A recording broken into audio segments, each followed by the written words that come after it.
This is your 1-minute coder news from the Voice of Custom Coding.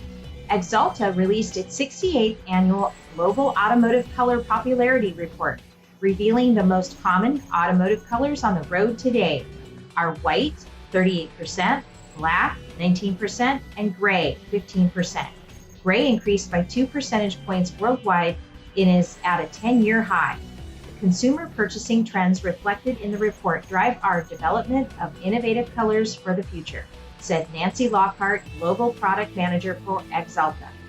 Recent automotive trends are in sync with the latest home fashion and product trends, including the interesting green-blue and green-yellow shades.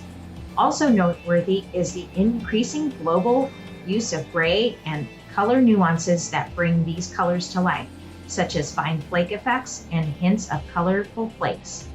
And that's been your 1-minute coder news. See you next time.